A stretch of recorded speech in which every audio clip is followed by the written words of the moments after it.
라합의 거짓말은 옳은 것이었나? 일단 이 질문을 받으면 이런 생각하시는 분들도 있어요. 아니, 라합이 무슨 거짓말을 했나요? 라합이 거짓말한 적이 언제 있었나요? 이런 생각을 하실 수도 있는데, 라합이 이제 정탐꾼들이 왔을 때 일어났던 바로 그 일을 어떻게 보느냐에 따라서 이게 굉장히 또 다양한 의견이 있을 수 있습니다. 근데 특히나 라합은 정탐꾼을 숨겨줬잖아요. 그런데 정탐꾼을 찾으러 온 사람들에게 거짓말을 했단 말입니다. 근데 성경은 거짓말에 대해서 부정적으로 표현하고 있는데 이렇게 거짓말을 하는 것에 대해서 옳은 일인가? 어떻게 생각해야 되나? 우리 이 내용에 대해서 오늘 좀 다룰 필요가 있을 것 같아서 한번 가지고 왔습니다. 자, 여기 보면요. 이 본문이 일단 우리가 봐야 될 본문입니다. 자, 여인이 그 두 사람을 이미 숨긴지라 이르되 과연 그 사람들이 내게 왔었으나 그들이 어디에서 왔는지 나는 알지 못하였고 이미 왔단 얘기는 해요. 만났긴 한 거네요. 그 사람들이 어두워 성문을 닫을 때쯤 되어 나갔으니 어디로 갔는지 내가 알지 못하나 급히 따라가라. 그리하면 그들을 따라잡으리라 하였으나 그가 이미 그들을 이끌고 지붕에 올라가서 그 지붕에 버려놓은 3대에 숨겼더라. 그 사람들은 요단 나루터까지 그들을 쫓아갔고 그들을 뒤쫓는 자들이 나가자 곧 성문을 닫았더라. 자, 지금 여기에 그 사람들이 왔었다라고 말을 하잖아요. 아마 이전에 여호수아가요. 일단 시딤에서 여리고를 정탐하게끔 2명의 사람을 보냅니다. 그리고 정탐꾼은요. 이 본문에 의하면 여호수아에 의하면 기생 라합의 집에 머뭅니다. 근데 이 기생 라합의 집에 머물렀던 이유가 아마도 당시에 이 기생이 있었던 집은 이제 여관일 가능성이 꽤 크기 때문에 아마도 숙박업소였을 가능성도 우리가 생각해 볼 필요가 있습니다. 그래서 이곳에 들어갔을 가능성이 좀 있습니다. 숙박업소였기 때문에. 그런데 굉장히 독특한 건 그들이 거기에 들어올 때 굉장히 티를 내면서 들어왔는지 아니면 뭐랄까요? 이 가나안에서 살던 여리고 성에서 살던 사람들이 아닌 복장을 하고 왔는지 아니면 하여튼 무슨 이유가 있었는지 모르지만 굉장히 빠르게 정탐꾼들이 여리고에 들어왔다는 사실을 왕이 알게 돼요. 어떻게 알았는지 몰라요. 무슨 일이 있었는지도 모릅니다. 그런데 또 그들이 라합의 집에 있었다는 것도 알아요. 그래서 사람을 보내서 그들을 끌어내라고 말합니다. 그때 이제 라합이 한 말이 지금 본 이 본문입니다. 자, 그래서 이 라합이 들어오긴 했으나 그 사람들이 나갔다는 거죠. 근데 어디로 갔는지 모른다는 거예요. 그래서 쫓아가 보십시오. 그러면 찾을 수 있습니다. 라고 말하는 장면입니다. 자, 만약에 이스라엘의 입장에서 아니면 성경을 보는 우리 그리스도인들의 입장에서 보면 라합의 행동은 굉장히 칭찬받을 만한 일이에요.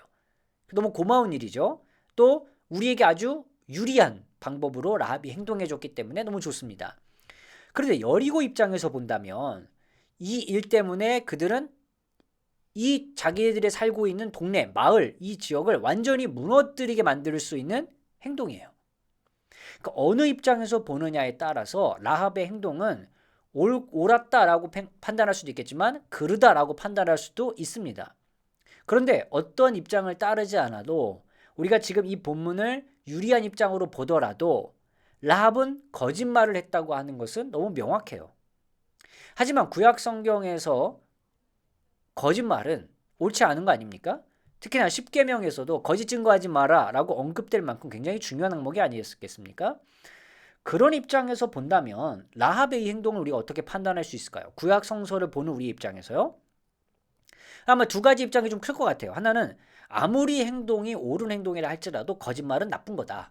이 입장과 또 하나의 입장은 만약에 이들이 라합이 거짓말을 하지 않고 솔직하게 말했으면 정탐꾼들은 끌려갔을 거 아니냐. 그럼 그들은 죽었을지도 모르는데 생명을 보호하기 위해서 이렇게 거짓말을 한 것은 아주 선의의 거짓말이다. 이런 건 옳은 행동이라고 볼 수밖에 없다. 이런 생각을 할 수도 있습니다. 하지만 이미 언급한 것처럼 거짓말을 해서 정탐꾼의 목숨은 구했을지 몰라도 여리고와 가나안의 목숨을 구할 수 있다. 여기까지는 가지 못할 수 있어요. 자, 그래서 이 부분을 어떻게 우리가 해결할 것인가에 대해서 학자들은 무슨 의견을 이야기할까? 오늘 정리를 좀 해볼 필요가 있겠는데 이 내용만큼은요. 이게 성서학자들도 이 의견을 내놓긴 하지만 특히나 구약 윤리학을 전공하신 분들이 거기에 관심 있는 분들이 의견을 좀 많이 제시하는데 이게 이것만큼 또 쉽게 답을 내리기 어려운 그런 내용이 좀 없는 것 같아요. 그리고 우리의 삶의 현실에서도 이런 문제를 맞닥뜨렸을 때 어떻게 결정을 내리는 것이 옳은 일인가 이렇게 쉽게 말할 수 없는 내용이 바로 이런 비슷한 내용인 것 같아요. 일단 학자들의 의견을 한번 나눠보도록 하겠습니다. 첫 번째, 어떤 결정을 내리든 죄를 지을 수밖에 없고 선택지 중에 더 작은 악을 택해야 한다. 자, 이건요, 인간의 삶에서 나타날 수 없는 어쩔 수 없는 현실이라고 하는 걸 인정하는 입장이에요. 그러니까 이분들은 조금 더 나아가서 인간 세상 자체가 타락하고 죄가 많기 때문에 인간은 이 죄 많은 세상 속에서 어떤 선택을 하든 그것은 죄가 될 것이 뻔하다라는 거예요. 그러므로 죄가 될 수밖에 없는 선택지 중에서 그나마 우리가 좋은 선택을 하려면 이 중에 덜 악한 것, 더 작은 악이 무엇인가 그 선택을 해야 된다. 그리고 나서 그 작은 악이라 할지라도 그 자체가 죄를 지은 거기 때문에 회개의 길로 나아갈 수밖에 없다. 어떤 선택을 하고 회개하고 어떤 선택을 하고 회개하고 이건데 결국 그런데 나쁜 악을 더 큰 악을 선택하는 게 아니라 작은 악을 선택하고 회개하는 것 그게 인간이 가져야 될 최선이다라고 보는 거예요. 라합은 거짓말을 할 것인가 정탐꾼들을 죽음에 이르게 할 것인가 이 두 가지의 선택밖에 현재는 없습니다. 물론 우리의 인생에는 세 가지 네 가지 더 많은 선택의 여지가 있을 수 있지만 여긴 두 가지밖에 없죠. 근데 그중에 거짓말을 택한 것은 라합이 그것이 더 작은 악이라고 생각했기 때문이다. 자, 이게 첫 번째 입장이에요. 이거를 이제 지지하는 분들은 보통 현실주의에 서 있는 입장이다라고 이제 해석을 합니다. 자, 굉장히 옳은 말이에요. 이것도 뭔가 우리가 동의할 수 있는 말입니다. 그럼에도 뭔가 이렇게 시원하게 좀 해결되는 말은 아닌 것 같죠. 이 내용이. 이 내용이 좀 다 그래요. 자, 두 번째 보면요. 절대적인 규범 사이에는 계층 구조가 존재한다라는 의미예요. 자, 지금 여기에 나와 있는 이 두 개 모두가 다 뭔가 우위를 점할 수 없는 절대적인 규범으로 보는 거예요. 거짓말하지 않는 것, 생명을 귀중하게 여기는 것. 이거 다 굉장히 중요한 것이죠. 근데 우리가 가치가 충돌할 때 이렇게 절대적인 규범이나 아주 중요한 가치들이 충돌할 때 우리는 더 나은 가치가 무엇일까? 그거를 고민하고 선택합니다. 그렇기 때문에 아무리 두 개의 이 선택지 지금 여기선 두 가지밖에 없지만요. 아무리 절대적인 가치가 있다 할지라도 우리가 그 중에서 더 나은 걸 선택하는 건 결국 계층 구조가 있다라는 거다. 그러니까 무엇이 더 중요한 가치인지에 대한 나름의 층이 있다는 거예요. 근데 더 나은 가치의 기준은 무엇인가? 이건 첫 번째 의견과 반대로 우리가 더 큰 선이라고 생각하는 것, 더 옳은 일이라고 생각하는 것을 우리가 더 나은 가치, 그리고 그것이 더 계층 안에서 더 높은 계층에 있는 절대적인 가치, 규범으로 선택한다는 거예요. 그래서 두 가지 중에 지금 하나를 선택한다면 지금 거짓말을 하는 것, 이것이 바로 조금 더 좋은 가치가 되는 거고 선택하지 않은 것은 하위 규범, 더 낮은 가치가 된다는 거예요. 근데 그럴 때 하위 규범은요, 의무가 면제되고 이 규범에 따른 죄는 배제되거나 제정이 된다는 겁니다. 자, 지금 여기에서요, 거짓말과 생명보호 두 가지라는 가치가 충돌을 했습니다. 네.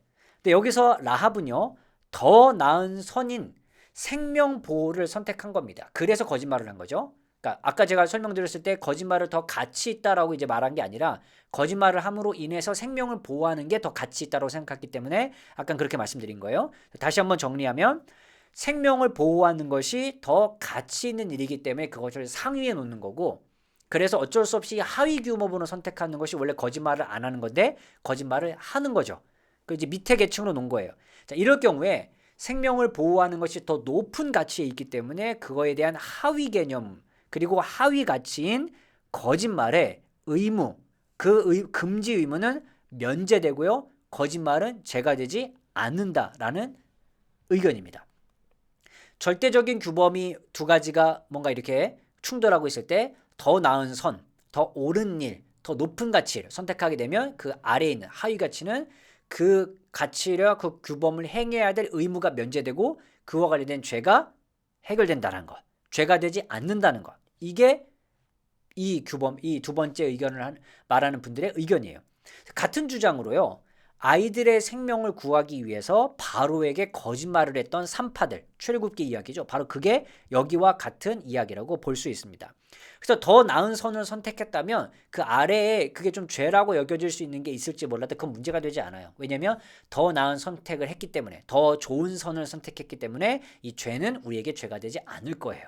그렇기 때문에 우리는 더 좋은 선을 선택해야 됩니다.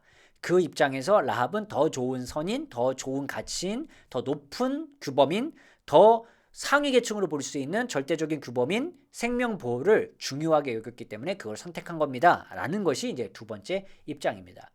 그러니까 첫 번째, 두 번째가 설명이 다를 뿐 덜 악한 것을 선택한 것이냐, 더 선한 것을 선택할 것이냐, 요 이제 입장의 차이가 있는 거예요.